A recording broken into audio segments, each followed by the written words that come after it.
여기 한국에 온 체코 여성이 얼빠진 표정을 짓고 있습니다.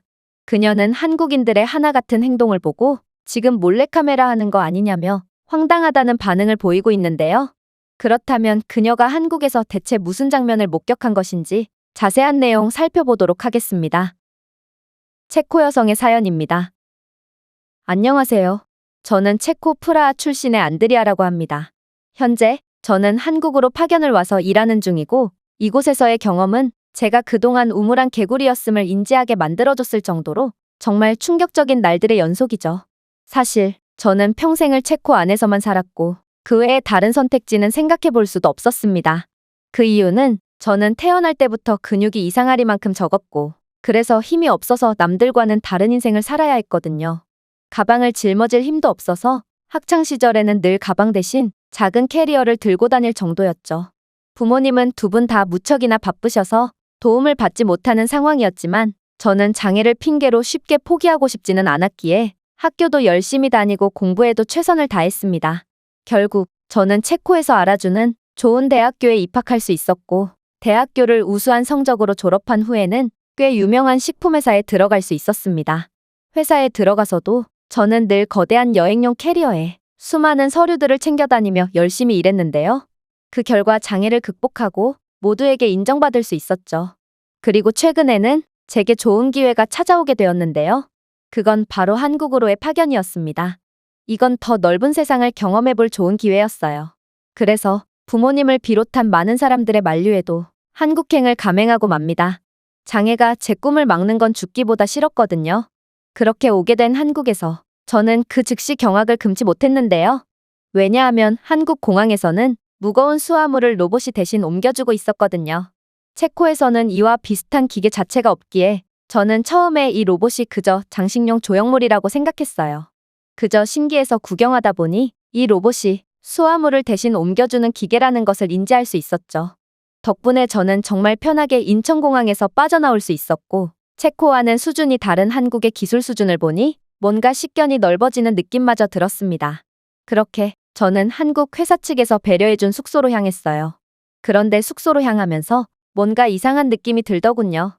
체코에서는 이것보다 더 가벼운 캐리어를 가지고 다니고도 엄청나게 힘들게 다녔거든요. 그런데 한국에서는 짐이 가득 들어있는 캐리어조차 무척이나 끌기 편하고 팔이 하나도 안 아팠어요. 저는 왜 그런가 곰곰이 생각해봤고 결국 그 이유를 알 수 있게 되었는데요. 그건 바로 한국의 인프라가 너무 훌륭하기 때문이었습니다. 체코는 인프라가 썩 좋지 않아서 도보가 잘 정비되어 있지 않고 전부 계단투성이입니다. 심지어 골목길에는 대소변이 아무렇지도 않게 널려 있어서 캐리어 바퀴에 달라붙곤 하죠. 그래서 고르지 못한 도보 상태 때문에 캐리어는 늘 바퀴가 박살나기 일쑤였고 바퀴에 낀 오물 때문에 집안은 악취가 진동하기 일쑤였습니다. 그러나 한국의 인프라는 차원이 달랐어요. 일단 도보가 너무나도 잘 정비되어 있었고 웬만한 건물에는 에스컬레이터, 무빙워크, 엘리베이터가 전부 구비되어 있어서 정말 편안하게 이동할 수 있었거든요. 그래서 장애가 있는 저로서는 한국은 정말 천국과도 같았죠. 한국은 대체 얼마나 부자 나라면 이런 시설들을 어디서나 아무렇지 않게 볼 수 있는 건지 저는 정말 충격을 받지 않을 수가 없었습니다. 저는 체코에서 딱히 부족함이 없이 살았기도 했고 해외로 나가본 적이 단 한 번도 없었기에 항상 체코가 최고인 줄 알았는데요. 그러나 한국의 이런 압도적인 모습을 경험하니 세상은 넓다는 것을 다시금 느끼게 되었습니다. 그렇게 이런저런 생각을 하던 중에 저는 홍대라는 지하철역에 도착했고 원래의 목적지가 아님에도 저도 모르게 내려버렸습니다. 홍대는 체코에서도 무척이나 유명한 한국의 관광지였고 제가 마침 이 역을 지나게 된 것은 우연이 아니라고 생각해서 홧김에 내리게 된 거죠. 그렇게 구경하게 된 홍대 거리의 모습은 정말 매력적이었는데요. 거리에는 학생들도 있었고 저마다의 공연을 하는 사람들도 있었는데 식당이나 카페 그리고 체험거리들도 너무나도 많아서 거리 자체에서 엄청난 에너지가 뿜어나오고 있었거든요. 물론 프라하도 아름다운 도시지만 이렇게 깨끗한 길거리와 다양한 연령대와 직업의 사람들이 한 공간에 어우러져 조화되고 있다는 느낌은 어디에서나 쉽게 받을 수 있는 게 아니기에 저는 홍대의 이런 분위기가 무척이나 색다르게 느껴졌어요. 그렇게 저는 홍대를 구경한 뒤 다시 지하철로 향했어요. 그리고 지하철역 근처에서의 한국인들의 행동을 본 저는 정말 경악을 금치 못하고 말았죠. 왜냐하면 지하철역에서 나올 때는 몰랐는데 알고 보니 한국 지하철은 엘리베이터까지 구비해 놓은 상태였는데요. 그런데 한국인들은 하나같이 엘리베이터를 이용하지 않고 계단을 선택했거든요. 저는 처음에는 구태여 계단을 이용하는 한국인들의 행동을 전혀 이해하지 못했지만 금세 그들의 행동을 이해할 수 있게 되었습니다. 왜냐하면 그 엘리베이터는 장애인들과 노인들 같은 노약자들만 이용하고 있었거든요. 한국에서는 멀쩡하거나 젊은 사람들은 엘리베이터를 거들떠도 안 받고 이러한 한국인들의 양보 덕분에 정말로 필요한 사람들이 엘리베이터에 탑승할 수 있던 거였습니다.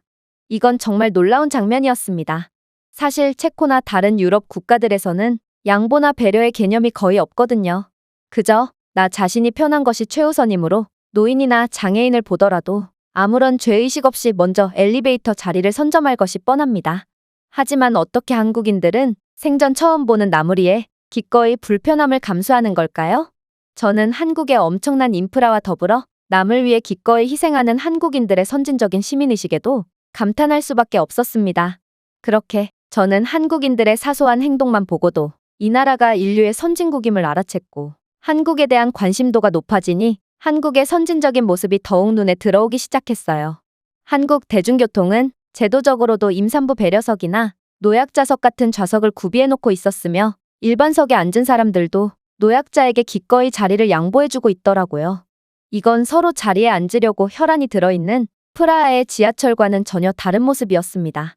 그러나 저는 한국에서 당황스러운 일도 겪고 말았는데요. 저는 숙소 근처의 역에서 내렸고 에스컬레이터를 이용해서 올라가려고 했는데 에스컬레이터가 점검 중인 거 아니겠어요? 저는 순간 좌절한 채 멍하니 있을 수밖에 없었습니다.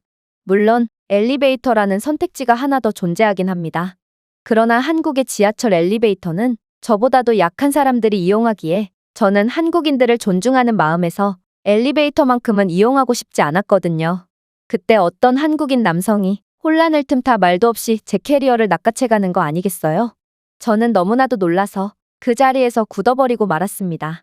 사실 저는 체코에서 이런 캐리어 도둑을 만난 적이 한두 번이 아니거든요. 프라하의 계단이나 대중교통에서 힘이 약한 저를 도와준다며 접근한 사람들은 하나같이 도와주는 척 연기를 하다가 이내 근처에 있던 공범자의 차량을 타고 도망가 버렸죠. 너무 뻔한 수법 아니냐고요? 솔직히 이건 안 당하고 싶어도 안 당할 수 있는 게 아닙니다. 이들은 제가 도움을 거절하면 반강제로 캐리어를 낚아채고 들어주는 척 하거든요. 제가 다른 사람들에게 도움을 요청해도 그들은 그저 남의 일이니까라며 무관심으로 일관하거나 적극적으로 대응해주지 않습니다. 어쨌든 저는 이런 체코에서의 악몽이 떠올랐고 정신을 차리고 뒤늦게나마 그 한국인 남성을 쫓아갔습니다. 그런데 뭔가 이상했어요. 이 한국인 남성은 뒤쫓아오는 제게 한국어로 연신 뭐라고 말하며 매우 천천히 계단을 올라갔거든요. 보통 도둑이나 소매치기가 이렇게 천천히 움직이지는 않을 거고 어쨌든 근육이 거의 없는 제가 계단에서 건장한 남성을 따라잡는 건 불가능하기에 마음을 비운 채 최대한 그를 쫓아가 봤습니다. 그런데 그는 계단을 전부 올라가자마자 제 캐리어를 건네주더니 뒤도 안 돌아보고 사라져버리는 거 아니겠어요? 저는 그제야 깨달았습니다. 그가 제게 읊조린 한국어는 도와준다는 뜻의 한국어였고 그는 저를 위해 기꺼이 무거운 캐리어를 짊어지고 올라갔다는 사실을 말입니다. 저를 도와준 이 한국인 남자도 그렇고 노약자들에게 엘리베이터와 자리를 양보해주는 한국인들도 그렇고 어떻게 한국인들은 다들 한국인으로서 곤경에 처한 사람을 돕는 것은 너무도 당연한 일이야. 그러니 나는 내 감사 인사 따위는 필요 없어라는 태도로 아름다운 선행을 베풀고도 그저 감사 인사도 받지 않고 떠나버리는 쿨하고도 감동적인 모습을 보여줄 수가 있는 걸까요? 저는 한국인들의 이런 하나 같은 따뜻한 행동에 이들이 저를 몰래카메라하고 있는 건 아닐까 하는 생각마저 들었습니다. 드라마도 이렇게 만들면 욕을 먹을 텐데 한국인들은 하나같이 제게 비현실적인 모습만을 보여줬거든요. 이외에도 한국 기업 측에서 마련해준 숙소 또한 이 나라가 엄청난 경제대국이라는 것을 여실히 보여줬는데요. 방은 그다지 넓지 않았으나 이 방 안에는 세탁기와 에어컨, 전자레인지와 TV 등 체코에서는 일반 가정집에서도 구비하기 힘든 가전제품들이 모조리 들어가 있었거든요. 체코에서는 부자들이나 누릴 수 있는 혜택들을 한국에서는 서민들, 심지어 돈이 없는 학생들까지 아무렇지 않게 누리고 있다니 저는 한국인들이 엄청나게 부러워지기도 했네요. 물론 한국인들은 회사에서도 저를 감동시켜줬습니다. 한국인 동료들이 어찌나 친절하던지 이들은 한국어를 전혀 못하는 저를 위해 제가 있을 때는 항상 영어를 사용해주며 저를 배려해줬거든요. 저는 이런 한국인들에게 너무 고마우면서도 미안했고 결국 퇴근 후에 틈틈이 한국어를 공부해서 이제 어느 정도의 한국어는 알아들을 수 있는 수준까지 이르게 되었죠. 그렇게 저는 한국에서 정말 꿈만 같은 하루하루를 보낼 수 있었고 한국인 남자친구까지 사귀게 된 지금 체코로 돌아가는 게 맞나 싶은 생각에 매일 밤 잠을 설치고 있습니다.